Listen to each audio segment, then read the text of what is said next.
408.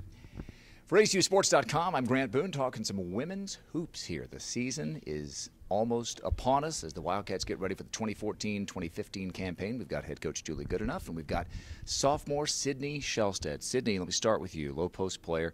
Sophomore, it feels like you've been around a little longer than that because you played so much. You played all 30 games. You started 12 of them. By the end of the season, how much more comfortable, experienced did you feel than when you got started? I can say being a freshman coming in, I was so scared, and so getting to play so much, and after the end, I felt a lot confident, a lot more than I ever thought I was going to. Give people a sense, maybe who didn't know what ACU was getting into when it came to the Southland Conference, the night in, night out grind of playing in the Southland.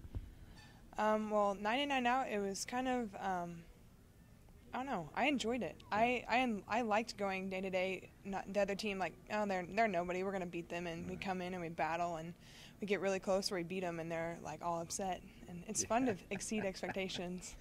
Well, so now the expectations are a little bit higher, aren't they? So what would your expectations be for this year, either individually or as a team, or both? Individually, just get better. You know, obviously get bigger, faster, stronger.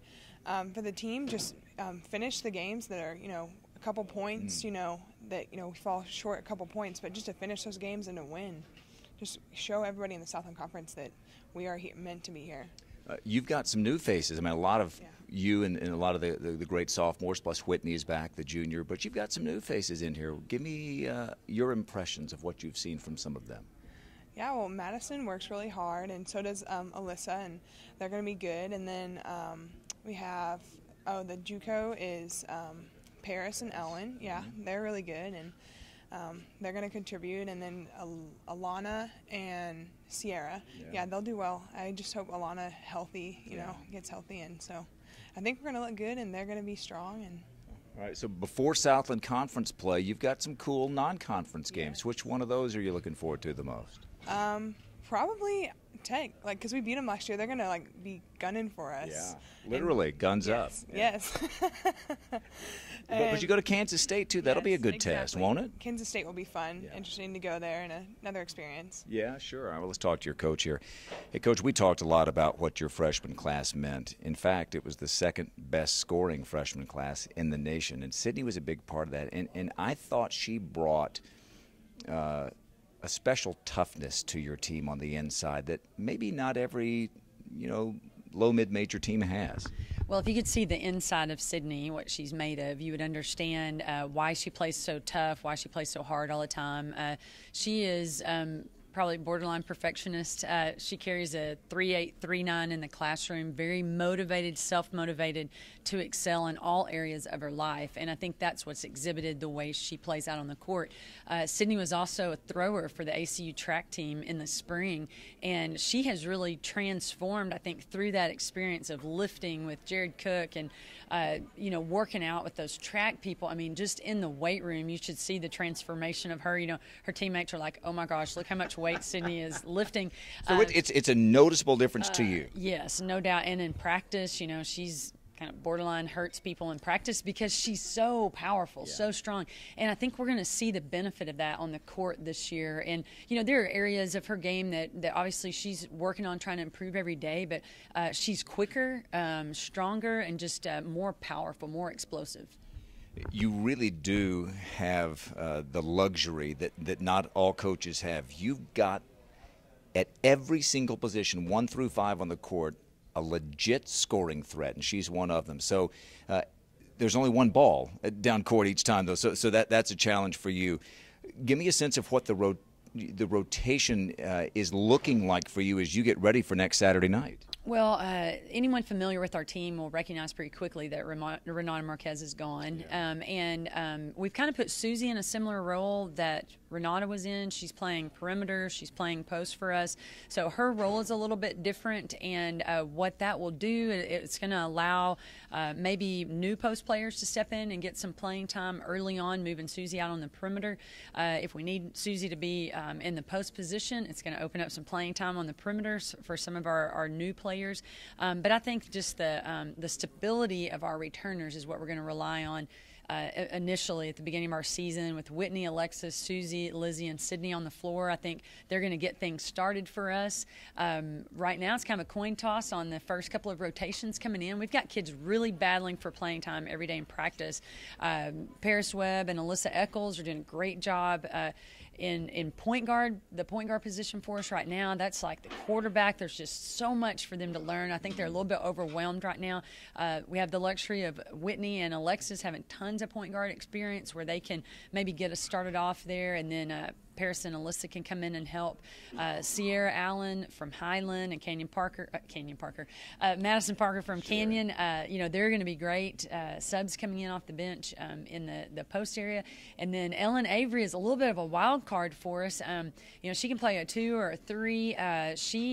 We had practice this morning bright and early, and I mean, she was just rebounding like crazy, which looked a little Renata-ish, which was awesome. Yes. But a very good three-point shooter. And so you are going to shoot some threes this year? Well, maybe. I mean, if we can get some people open, we might take looks from out there. But we'll just kind of see how the season pans out with that. But she's a very good three-point shooter, and I think she's starting to understand how big that green light is for her to, if you're set and ready, we want you to shoot threes out there. But we're excited about seeing those new players come and add to what we already have going. We joke last year, the last couple of years, ACU has been among the national leaders in three-point attempts and three-point makes. So just to clarify something you said kind of parenthetically a minute ago, ideally, if things go exactly how you want, you'd like Whitney getting off the point guard spot into a 2 spot, right? Absolutely. I think she set some kind of school record last year with 3-point shot attempts at the point guard position, yes. So you can't imagine her shooting even more than that. But the point guard role is just such a it's an overwhelming responsibility mentally. Mm-hmm. And we do run a lot of sets for our point guards to get open looks simply because our points have been good 3-point shooters. But I think if we can get the ball out of her hands a little bit more, maybe she's not so totally spent mentally at the end of the game. If she doesn't have to be point guard just so much. Can she get off more threes at the 2? I don't know. We'll be keeping tally. There you go. But anyway, we would like for her to play more shooting guard than she has the past 2 seasons. Just last thing, we mentioned the schedule here with Sydney a second ago. Last year you opened up with 4 non-D1 opponents. Kind of gave you a chance to work your way in with a roster full of brand new players. Not like that this year. You do open with Wayland Baptist in AIA, but then, wow, you go to UTSA. That was a great game early in the year last year. And then we mentioned those 2 Big 12 opponents. You get Texas Tech and Kansas State. What do you think about the non-conference? Our first game is going to be very challenging. Wayland finished in the top 20 in the country among NAIA schools. They had a new coach last year, so she and her group were learning together throughout the season, ended on a high note. They won a huge game last night. They've already started their season, so first game will be a good measuring tool for us. But going to UTSA, I felt like that would have been such a huge win for us on the road last year, and came down to a big physical battle at the end, and I felt lost it on the free throw line, could have come out with the win there.